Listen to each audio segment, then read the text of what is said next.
Mark Zuckerberg have in store for the future. And also the festivities in store for Winterfest. You're watching Newswatch at 8. This is Newswatch 18.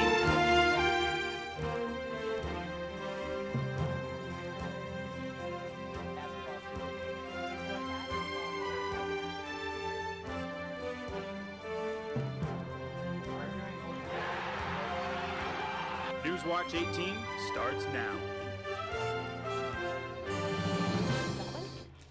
No. Welcome to Newswatch. I'm Rachel Gibbon. And I'm Kathryn Kuckleman. Thanks for joining us. New information on the double homicide in Des Moines this weekend. Police have identified the victims and a person of interest. The victims have been identified as 36-year-old Byron Howard and 31-year-old Heather Ballou. Police have also identified Michael John Weinschnick as a person of interest in the case. Police were called to the home on Monday afternoon, where they found the victims and removed an infant and toddler from the home.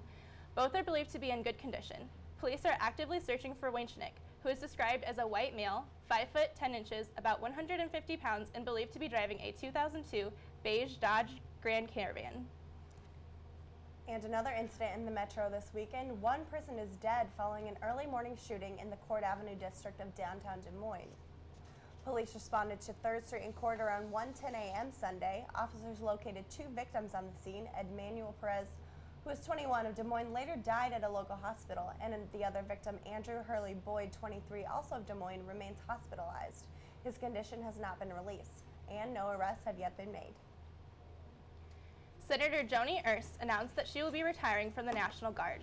Ernst served as Lieutenant Colonel for more than 20 years and calls her time one of her greatest honors. Ernst served in the U.S. Army Reserves and the Iowa Army National Guard. She says she will now be focusing on her work as a senator and spending time with her family. One of the Air Force's newest gunships, the AC-130J Ghost Rider, was flown upside down and destroyed. The gunship was performing a steady heading side slip on a test flight over the Gulf of Mexico and exceeded the targeted angle. A side slip is a maneuver when the pilot slightly lowers a wing and applies opposite rudder to enable the plane to lose altitude faster than usual. The maneuver is usually used when planes are landing in a crosswind. Since the plane flew upside down, it exceeded the load and stress limits on the airframe and cannot be used to fly anymore. The Air Force estimated that the cost of this incident will be more than $115 million.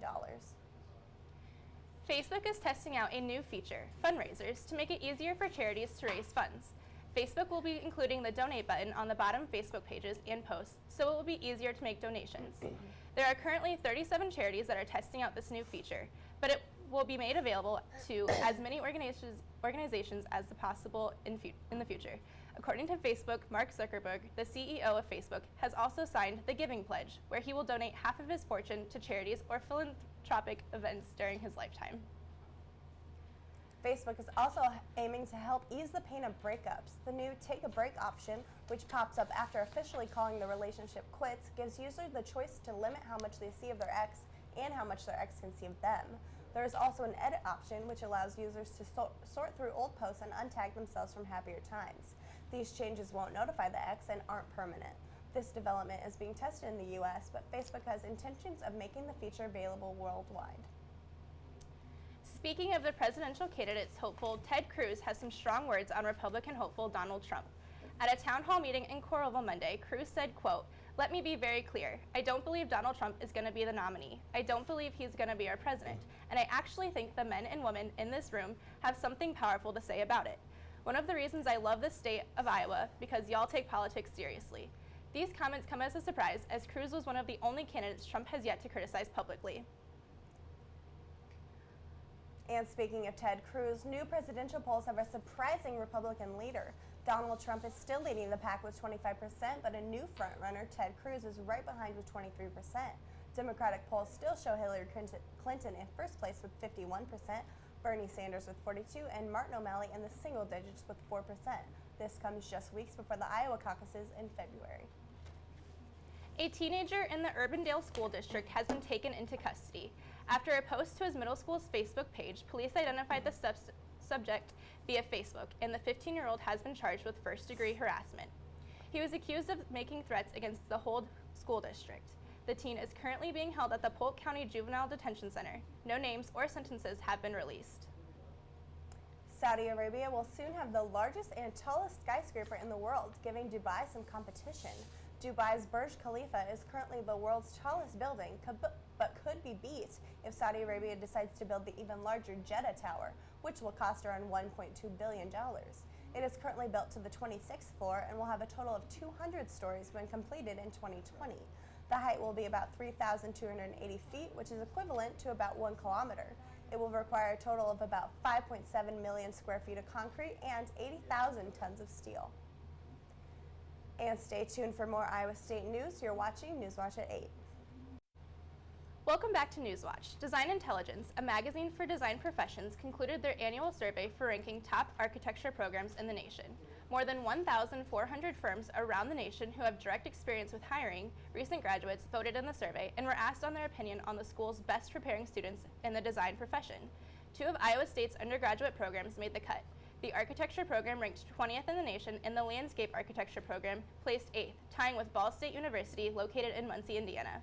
ISU's landscape architecture program has been ranked in the top 15th for the past 10 of the 11 years since the survey began. Iowa State's annual Winterfest is set to begin on Friday at 7:45 with deals from the University Bookstore. The event is located mainly in the Memorial Union, but some activities will be around campus.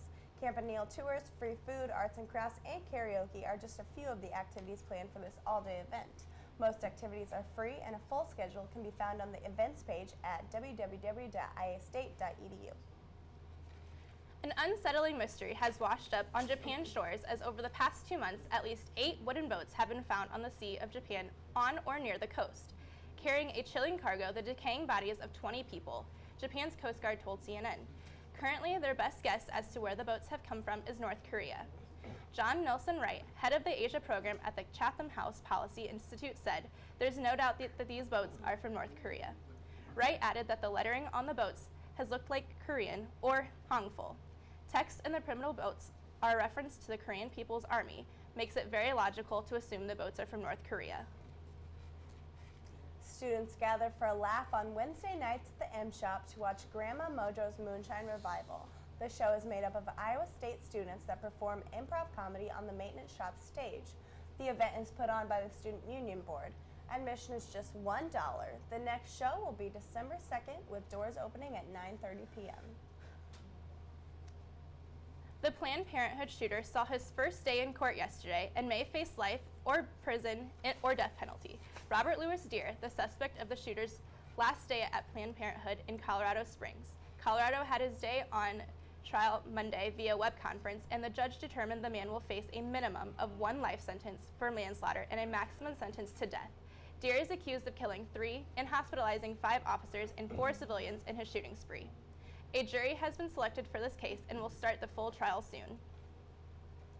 Chicago Mayor Rahm Emanuel said Tuesday that he has asked for the resignation of Chicago Police Superintendent Gary McCarthy. The announcement at a news conference came in the middle of protests in Chicago over the way the city responded when a white police officer shot a black teenager 16 times in October of last year. Dashboard camera footage of Laquan McDonald's killing was not released until last week after a judge ordered it be made public. Mayor Emanuel said, quote, "Superintendent McCarthy knows that a police officer is only as effective as when he has the trust of those he serves." Bill Gates has recruited and signed a list of 30 powerful people to help him in his newest climate change initiative. The Breakthrough Energy Coalition is a group of 30 people willing to invest their money into technologies that will help reduce the world's demand for fossil fuels and increase demand and availability for green, clean energy. The investments are in clean technologies that aim to give everyone affordable, reliable energy that produces 0 carbon emissions, including those that are supported by the government. Some notable names on the list: Jeff Bezos, CEO of Amazon, Meg Whitman, CEO of HP Enterprise, and Mark Zuckerberg, CEO of Facebook. And Jared, the weather's been pretty snowy out lately. Or can we expect a little more of that, or? We could expect a little bit of flurries maybe tonight and tomorrow, and then also Thursday as well. But this weekend it's going to be looking to warm up pretty much. So I'll have the full forecast after the break.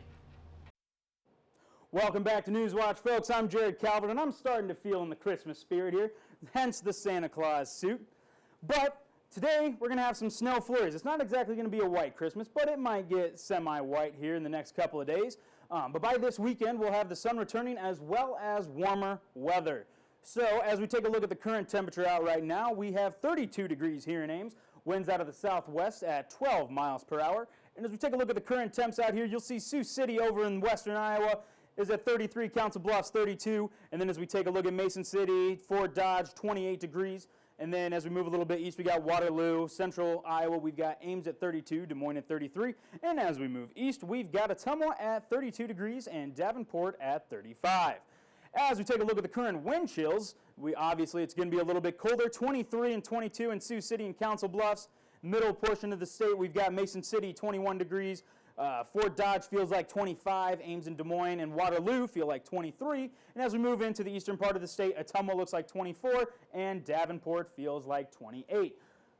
Moving on to the clouds on the radar here, you can see we've got a low pressure system circulating in the state right now. That's going to be sitting here for the next couple of days, and then it will be moving on out by this weekend. And as we take a look at the national forecast, you can see that low pressure system sitting there in the Midwest.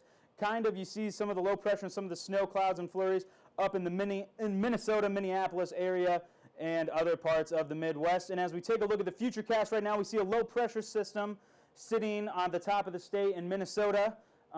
And as we keep on going, it's going to be moving east into Wisconsin and then Michigan and then later on. And as we take a look at the expected snowfall that could be happening here in the next couple of days, Sioux City will get about 2/3 of an inch. Council Bluffs will get 3/10. And most of the middle part of the state will get 2/10 of an inch. And Waterloo will get 3/10, and Ottumwa, and they will get that much. Sweet. As we take a look at the forecast right now, we've got 29 degrees. And scattered flurries will be coming out, but we'll only see about a half an inch of flurries. Winds will be out of the west-southwest at 10 to 15 miles per hour. And we look at the lows tonight, we'll see 27 in Sioux City, 29 in Council Bluffs. In the middle part of the state, we've got Mason City, Fort Dodge, Waterloo is 27, Marshalltown's 28, Des Moines is 31. And as we take a look at the eastern part of the state, we've got Ottumwa at 29 and Davenport at 29 as well. As we take a look at the forecast here, for tomorrow, we'll see that it'll be 36 degrees. There'll be scattered flurries throughout the day. There will be gusts up to 20 miles per hour and winds out of the northwest going 10 to 15 miles per hour.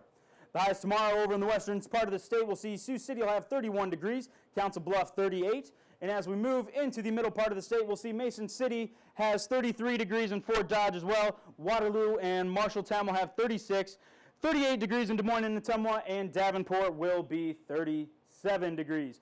And then as we take a look at the extended forecast here, Wednesday and Thursday have those scattered flurries again, but as we move into the weekend, Friday and Saturday will be warming up into a sunnier, maybe partly cloudier day, and as we move on into next week, you can see more of the same 40-degree weather throughout there. So not quite a white Christmas, but still pretty comfortable temperatures for December. That's all for your Newswatch weather forecast. Stay tuned after the break. Garrett Kroeger, will have your sports report. Welcome back to Newswatch 18. I'm Garrett Kroeger with your Cyclone Sports Report. The Iowa State football team had a busy Thanksgiving break after leading 35-14 going into halftime against the Kansas State Wildcats on November 21st. The Iowa State offense disappeared in the second half while the Kansas State offense came alive. The Wildcats scored 24 unanswered points against the Cyclones as they kicked the game-winning field goal with 7 seconds left to defeat Iowa State 38-35. With that loss to Kansas State, Iowa State decided to fire head football coach Paul Rhodes. However, Rhodes was allowed to coach Iowa State in the season finale against West Virginia on November 28th, in which the Cyclones lost 30-6. Rhodes finished with a 32-55 career record in Ames, with his biggest win coming against the number 2 Oklahoma State Cowboys back in 2011. Although the Cyclones decided to fire Paul Rhodes, Cyclone Nation didn't have to wait long for a new head football coach. 9 hours after Rhodes' last game, reports surfaced that Iowa State found their new man. That man is former Toledo head coach Matt Campbell. Campbell, who just recently turned 36, was officially introduced as Iowa State's new head coach yesterday on Monday, November 30th. During his time at Toledo, Campbell amassed a 35-15 record, including a win against the Cyclones earlier this season. The Iowa State football team was the only team to have a busy break. The Iowa State men's basketball team had 3 games during break. The first game was at home on November 23rd against the Chattanooga Mocs. Senior Nasmitru Long led the way for the Cyclones with 24 points as they beat the Mocs 83-63. Iowa State then traveled to Florida to compete in the Emerald Coast Classic. In the first game of the Emerald Coast Classic, Iowa State took on the Virginia Tech Hokies, in which the Cyclones won 99-77. In the championship game against the Fighting Illini of Illinois, junior point guard Monte Morris led the way for the Cyclones with 20 points, 9 rebounds, and 6 assists as Iowa State defeated Illinois 84-73 to claim the Emerald Coast Classic Championship. The Iowa State wrestling squad hosted in-state rival, the Iowa Hawkeyes, this past Sunday in the Cy-Hawk duel. It was all Iowa in this match as they defeated Iowa State 33-6. Senior Tanner Weatherman and sophomore Dante Rodriguez were the only Cyclones to pick up wins. Iowa State will compete again on December 4th and 5th as they travel to Las Vegas to compete in the Cliff King Las Vegas Invitational. To wrap up your Cyclone Sports Report, the ISU volleyball team found out where they will be competing in the NCAA tournament this past Sunday. They will be traveling to Madison, Wisconsin to take on the Miami Hurricanes on December 3rd at 5 p.m. The last time the Cyclones faced the Hurricanes in the NCAA tournament, they went all the way to the Sweet 16. This also marks the 10th consecutive trip to the NCAA tournament for the Cyclones. That's all I have for this Cyclone Sports Report. I'm Garrett Kroeger. Stay tuned for more Newswatch 18. Welcome back to Newswatch. Adele's latest album, 25, is breaking records, selling 3.38 million copies in the first week of release. That's nearly 1 million more since boy band NSYNC dropped their album No Strings Attached in 2000. This is the largest single sale since the industry started tracking point-of-sale purchases in '91. 25 has been placed at the top of the Billboard 200 and is easily the best-selling album of 2015 so far, beating out Taylor Swift's 1989 release in 2014. Both Adele and Swift chose to not release their rights to the albums on music streaming sites such as Spotify, and many believe this has contributed to boosted sales. If you're looking for faster Wi-Fi this holiday season, you may want to start with unplugging your Christmas lights. Britain's communications regulator Ofcom have published a report showing that about 20% of poor Wi-Fi performance is caused by electric gadgets and lights in the home. While problems with network congestion and infrastructure carry most of the blame for the slow broadband, devices such as baby monitors and home phones can interfere with your Wi-Fi because they compete for frequencies. An Ofcom spokesperson said some of the tips to speed up your Wi-Fi could be as easy as restarting your router or just moving it to a central location in your home. Black Friday and Cyber Monday may have passed, but the best, or at least the biggest present for this holiday season may still be on the market. The whole town of Sweat, a ghost town in South Dakota, is currently on sale for $250,000 as of Monday. It seems the market is down on purchasing whole towns as the price of Sweat has dropped from $400,000 to $250,000 since June of 2014 when the Prairie Town went on sale. 100 miles south of Rapid City, this 6-acre town includes a tavern, 3-bedroom house, and a former tire shop. And if you buy it now, it will come with a brand new town sign as the previous one is riddled with bullet holes. And that's all we have for this edition of Newswatch. Come back Thursday for more Cyclone news, weather, and sports. Have a great night, Ames.